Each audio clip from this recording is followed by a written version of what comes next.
Hello, beautiful people, and welcome. Hi to day one first impressions on Nahida. Patch has been out for 4.5 hours-ish, and we got some good amount of testing done. As you can see, she's currently on Favonius because Favj. I want to quickly go over my initial thoughts, so let's get right into it. First thing, let's talk about the Quicken teams. She can be a hunj in Quicken teams because let's say you want to play Quick Sing. Do this, wow, that's cool. You do this, wow, that's cool. Wait a second. Where's my Electro? Oops! No Electro. Nahida's E applies 1.5 U Dendro, which means that you don't actually get what you usually do from this. And you don't actually get Electro on the enemy, it's only the Quicken aura. You don't manage to apply underlying Electro. Now, there are ways to work around this. Okay, whatever, good enough. Okay, can you fucking... Okay. Right, so here I got it. Basically what you can do is, if you swap out of Fischl after using your E, Oz is going to aggravate, but he's not going to apply underlying Electro. But if you proc Fischl's A4, so if you stay on Fischl until Oz actually attacks,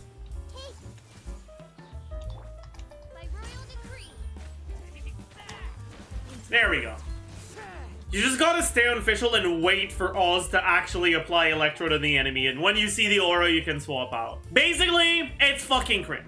So the thing that I would generally recommend doing is just getting your swirl before your Dendro. Now the problem with this is that your VV's almost expired by now.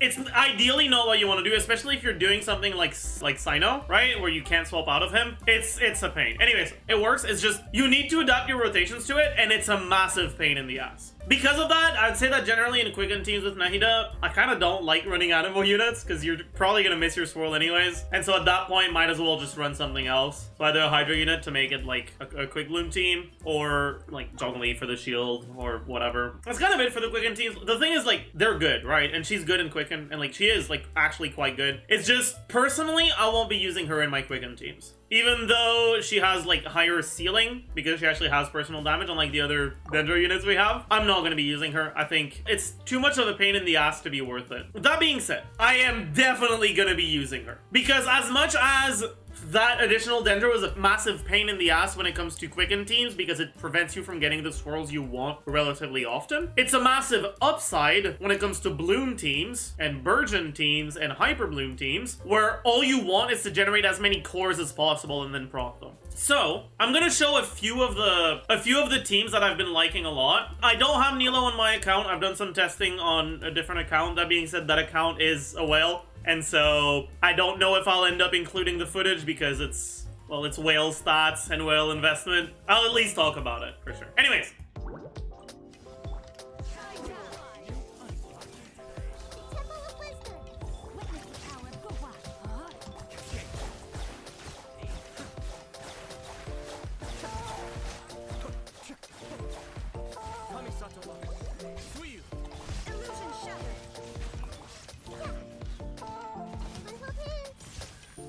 Ah, he did the annoying thing. Oh, whatever.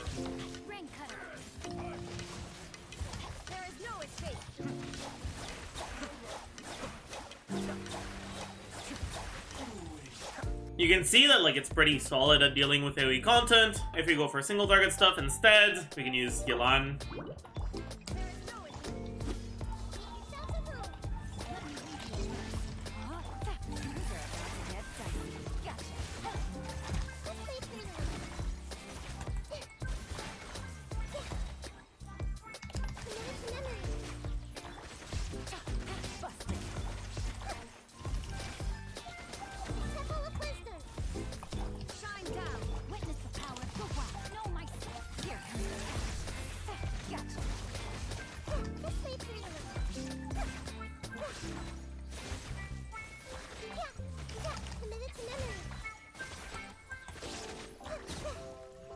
It's also pretty good in single target. Now, in a team like this, the majority of your damage is being done by Raiden, just fully M build. You could use Kugi, although, as you can see, right, I was very often generating 3-4 seeds on the ground, because you generate a lot of seeds.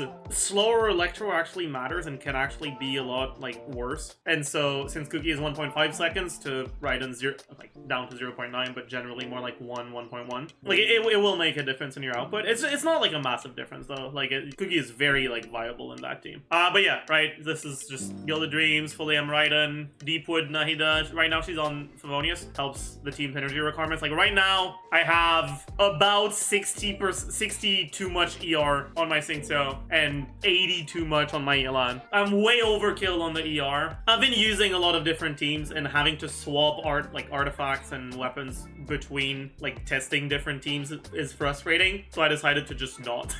I mean, Hyperbloom is, like, probably the most, like, versatile Dendro archetype. It works with, like, everything. It's always, like, at least pretty solid. It doesn't require a lot of investment. Play Hyperbloom.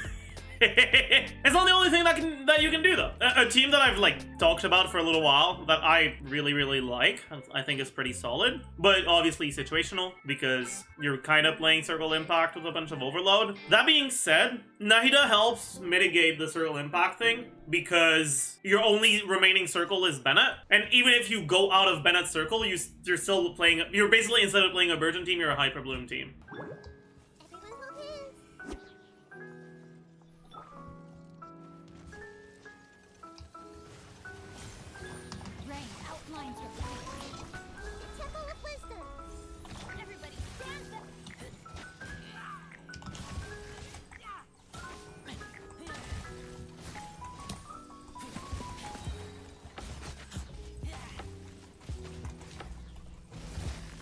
And then something like this.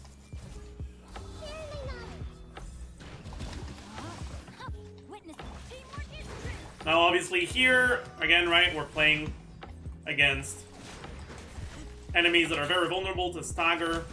But because Nahida's E isn't a circle, even if they leave it, we still get decent damage. We still get good, like, normal Hyperbloom team output. The main thing that makes this team good is the fact that you're getting, like, the normal, like, baseline Burgeon and Hyperbloom stuff, but on top of that, you're getting a bunch of self-overloads with Razor plus Bennett interaction, and that's kind of just, like, a lot of free damage. Anyways, stuff like that can work as well. Burgeon teams, in general, can be pretty solid. You can actually ditch the circle altogether if you go for, like, Thoma stuff, for example. Right, so you can go something like Thoma, Fischl, Nahida, Xingqiu. That's not Nahida. Cool.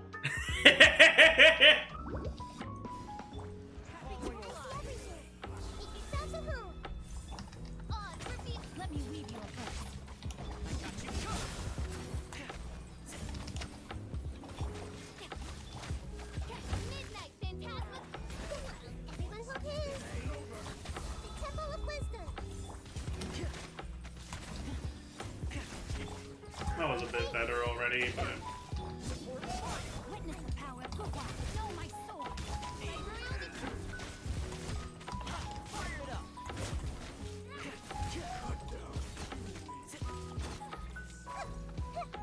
You can also play other Hydro units instead of Xingqiu, because this isn't a team that requires a specific unit to be on field, even though being able to swap to Nahida and get more Dendro application is nice. You don't need to do it. So you can use Ayato, you can use Child, you can use whatever.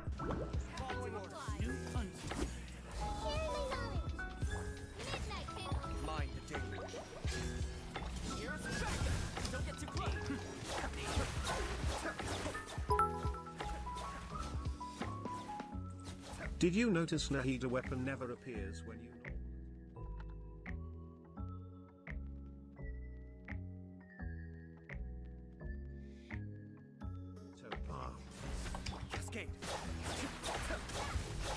I mean, Nilou doesn't even pull it on charge.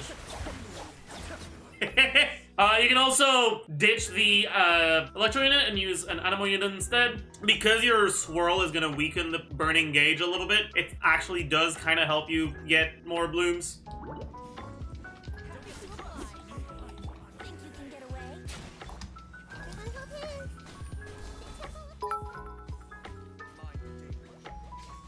I have Scaramouche boss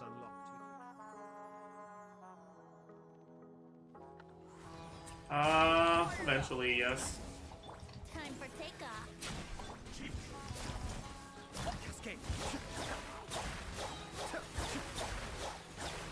But yeah, Anemo units can help mitigate some of the downsides of burning. So Venti can do it, as you've seen. Kazuha can do it. But it's not really unique to Nahida, so it's not stuff I need to talk about today. Her performance in Burgeon teams and in Hyperbloom teams is just very solid. Her performance in Bloom teams, so there's like, basically, you can do Fridge or you can do Nilou Bloom teams. Fridge is generally a bit of a meme. You can make Fridge like work-ish if you play stuff like Fridge Kazuha. It's obviously like okay to decent in content like the current Chamber 1. And this is also not unique to Nahida. And I wouldn't say she's like that much better.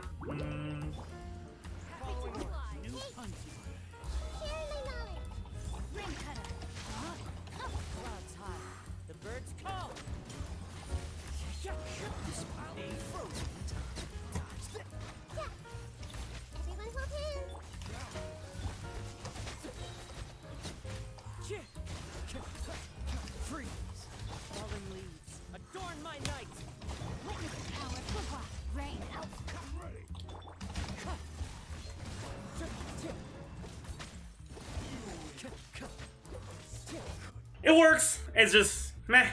With Nilou, she is actually very good. With the testing that I did with Nilou teams, again, right, it wasn't a whale account, but I tried to adjust for it to some extent. The conclusion I draw is basically more or less what I was expecting, which is that in this Abyss on the first side, it's very, very good because this Abyss is made for Nilou, right? This Abyss was made to sell Nilou, and I mean, you can tell, right? All the enemies are enemies that like walk up to you and stay together very, very often. It's easy to get the blue AoE to hit them all. It's an Abyss that was made to sell Nilou, and obviously Nahida and Nilou teams is no exception to that. One thing you might notice is that if you don't pay close attention to your HP bar, you're gonna die to your own bloom damage. With the amount of blooms that you trigger, you do more self-damage than you do healing with one healer. Now you can mitigate that by dodging your blooms, by using your iframes from bursts to dodge the damage from your blooms, stuff like that, swapping between your characters to try to make sure that none of your characters take too much damage. But it is a thing you're gonna have to keep in mind. When there's a lot of enemies and you're not playing Hydro characters that apply Hydro to like everything, you can actually play off-field Nilou to some extent. Because the issue with playing off-field Nahida. The issue with playing off-field Nahida as a solo Dendro unit in Nilou teams is that once you run out of Dendro aura on the enemy, you can't trigger reactions anymore. But if there's an enemy that's like really far and they're not getting hit by anything other than Kogomi's E, for example, they're not going to lose their Dendro aura, and so you can basically use that enemy to get Nahida procs of Nahida's E without having to swap back to her. But when the enemies start being closer together and when there's not as many, eventually you'll run out of Dendro on the enemies, and once that happens, you can't trigger a reaction without swapping back to Nahida. Because Nahida's E, which is her only source of off-field Dendro, only triggers when you trigger a reaction. And it's the only way you can trigger a reaction, so you don't trigger reactions and you don't get blooms. Which means that you are going to have to swap back to Nahida very often. You can play quick swap stuff, but generally it's either quick swap or on-field Nahida, not off-field Nahida at all. In single target, it felt pretty shit. Nahida is enough to make single target Nilou teams like able to get through stuff, but it's just not great. Like, you'd be better off with other stuff. In Hyperbloom, she feels really, really good. I don't know. It's been a while since there was a unit that was just good. No like big caveats, no like big downsides, just solid, right? Just nice overall. She's not a must pull because no 5-star unit is. At the end of the day, the content isn't difficult enough to warrant saying that you must do something with your Primo Gems. And so, I'm never going to call a unit a must pull. But when it comes to like how good she is, she's very strong. And she opens up some possibilities, but most of those possibilities are just a slightly better version of a team that could get away with using Dendro main character instead. I don't think any of the stuff that she lets you do is particularly necessary. I guess other than like melt Ganyu with burning, most of the stuff that you can do with Nahida, you could also do with Dendro main character. But if you do decide to do it with Nahida, they're going to be very good teams. One of the biggest advantages of Dendro teams is that they care often very little about your unit's like base damage numbers in their kit, which means that you have good ways of making quote-unquote bad units still have very, very strong teams, right? Like Razor, right? That we showed earlier, which is really nice. Basically, almost any Pyro, Hydro, or Electro unit can get like solid teams just from Dendro existing, and Nahida's likely going to make those teams stronger, so she's a pretty good pickup if, I don't know, you're a Thoma main, you're a Lisa main. She's a good pickup for that. And the other big advantage that Dendro teams have is that a lot of them are kind of brain dead to play. Hyperbloom stuff, you just need whatever Electro unit that can hit the seeds off field. A Dendro unit, you can use Nahida, she's probably the best option, but she's not the only one. And any source of Hydro. And then you can put whatever you want, even just a comfort option in the last slot. And it's not like it's difficult to do. Like, generally, like, the optimal rotation is like this, then this, then this, and then this. And you want to, like, dash between them to try to do all that, but, like, oh no, I accidentally pressed Q on Ayato and burst on Zhongli. Man. Oh, what's that? I forgot to hold my E on Nahida? Damn, oops. Where's my... Oh, they're still fucking dead? Oh, I see. That's very cool. You don't really get punished that hard for playing like a dumbass. And that's obviously really nice. It means that the teams are very, very approachable and very easy to play, which is good. Like, it's a very good thing. and that's definitely one of the like possible reasons to pull for Nahida is Dendro teams in general are kind of just brain dead to play and really easy to get good results out of, and you can play way too dang shit and go for like really cool difficult stuff. You don't need to. That being said, they're not the only teams that are brain dead to play, and Nahida's not the only character that has good teams. What separates her from a lot of the other recent units that we've had is that she's very versatile. She has a lot of good different teams, whereas most of the other recent units have like one, maybe two good teams. Because she has so many good different teams, and because in most of those teams there's not really a better option than her, because we don't have that many Dendro units yet, that makes her like inherently a pretty fucking like strong unit, but far from necessary. Alright, so just do keep that in mind. I really don't want someone to come away from this video thinking like I need to go for Nahida. You don't. She's good, she's not the only good unit. I don't think that like you'd regret going for her. Like I don't think you'd end up like benching her because she has a lot of different good teams, so if you get bored of one team you can just build another one. But yeah, she's just solid overall. Because there's so many different teams, I'm gonna be making like a lot of videos. I'm gonna make a video for each archetype. I hope you guys will be looking forward to that. Yeah, I can talk about builds a little bit. Her builds are a bit of a pain in the ass because just like her teams, there's a lot of different good builds. And within those different good builds, some of them are better in some teams than others. And it's just, ugh. As a general rule, if you play her in Bloom, Burgeon, Hyperbloom, stuff where like you're using Dendro reactions that aren't Quicken or Burning, put her on Deepwood basically always. Her main stats can kind of just be whatever, either EM or damage, crit, whatever. It doesn't really matter that much. They're all good. Difference isn't big enough to like lose your mind over figuring out which one exactly is slightly better. Just try not to get so much EM that you go over 1,000, and do keep in mind that if you play her on field, she can gain up to 250 from this, right? So that would be 750 as like the quote-unquote maximum. So I'm like slightly over, but again, it's not even the end of the world if you go slightly over either. Her weapons are kind of also a pain in the ass. You can just go whatever. I really like Favonius Codex because her personal damage is like okay, but it's never really high enough to justify going for a damage weapon over a utility weapon, in my opinion. It can be pretty high and like you can go for a damage weapon, but I generally gravitate towards support weapons. I've been really enjoying using the Fav Codex. It makes everything feel so much better, especially if you on-field her and you get a Fav proc off cooldown. That can be really nice. Otherwise, you can use Magic Guide. That's actually like a pretty solid option. Everything works on her. It doesn't matter. Her signature isn't that good. Like it's good and it's a good option, but it's not like far above the other options. And honestly, there's gonna be some teams where Fav is better than her signature.